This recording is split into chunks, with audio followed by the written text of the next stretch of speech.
All right, let's dive right in. We're about to pull back the curtain on something you go through almost every single day, probably without even realizing it. It's kind of the invisible blueprint for how we discover and end up buying stuff online. Yeah, we're talking about the conversion funnel. Seriously, think about it for a second. You're scrolling, and you see an ad for, say, a really cool backpack. You click, you look around, then you close the tab. But then, for the next few days, that backpack is everywhere. It's following you. And before you know it, you're typing in your card details. So was that just a coincidence? Not a chance. You were on a very carefully planned journey.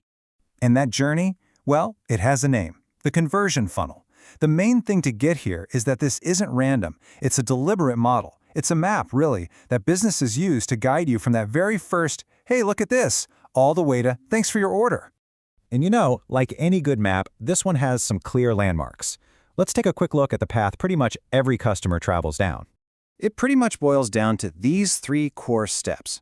First up is awareness. That's the first time you ever hear about something. Then comes consideration, which is where your casual curiosity starts to turn into real interest. And finally, of course, is purchase, the moment you decide to go for it. Let's break each of these down. So we're going to start at the very top of the funnel. This is the widest part where everybody gets poured in. This is the awareness stage. It's all about a company's first shot at getting on your radar. The goal here is actually super simple, but it is absolutely crucial. It's about somehow cutting through all the noise out there just to say, hey, we exist, and we've got something you might think is cool. That's it. It is purely about making that first impression. So how do they do it? Well, it's through all the stuff you see constantly.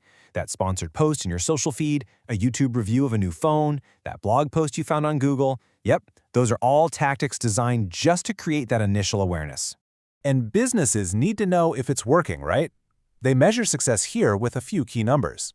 Reach tells them how many different people saw their stuff. Impressions tells them how many times it was shown in total.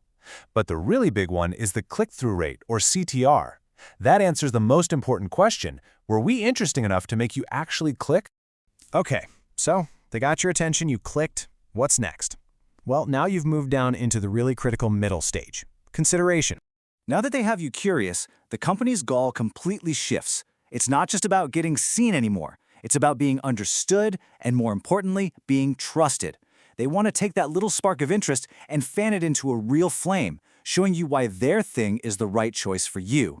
This is where you might get a follow-up email or see those remarketing ads, you know, the ones that follow you around. Or maybe you start digging into customer reviews and testimonials to build some confidence. They're basically giving you proof and good info to help you figure things out. Success at this stage is all about how interested you really are. Are you just clicking around the website, or are you actually engaging with it, like watching videos or downloading a guide? Are you interested enough to maybe sign up for a free trial?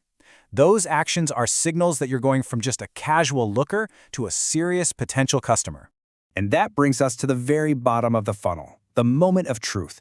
You're informed, you're interested, and now it's time for that final step, the purchase stage.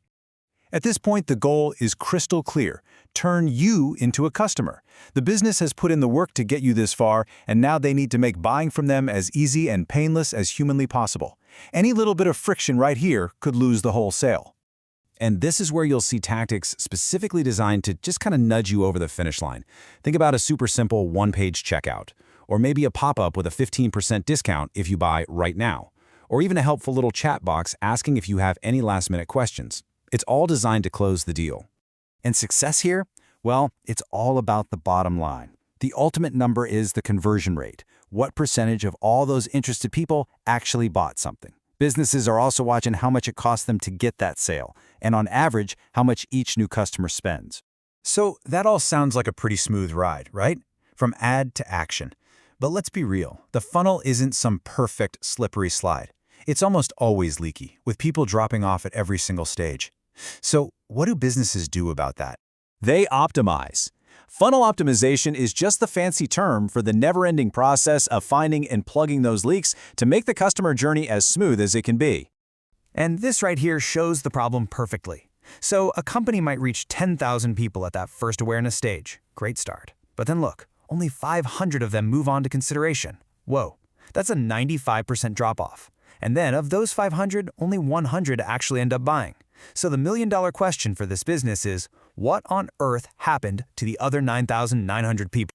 Well, they tackle that question with a pretty straightforward plan. First, you identify the problem. Where's the biggest leak? In our case, it's that huge drop from awareness to consideration.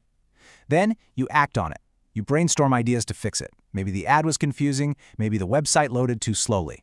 Finally, you test your ideas, running little experiments to see what actually moves the needle. Ultimately, it really all comes down to this one single question. This is the mission that keeps marketers and business owners up at night. It's a constant puzzle, finding where the friction is in the journey and trying to smooth it out, one little test at a time. So there you have it. You've seen the map. You can now see the hidden structure behind the ads you see and the things you buy. The next time you find yourself on that journey, from seeing a simple ad to that final click, see if you can spot the stages. You're not just a passenger anymore. Now you understand the roadmap.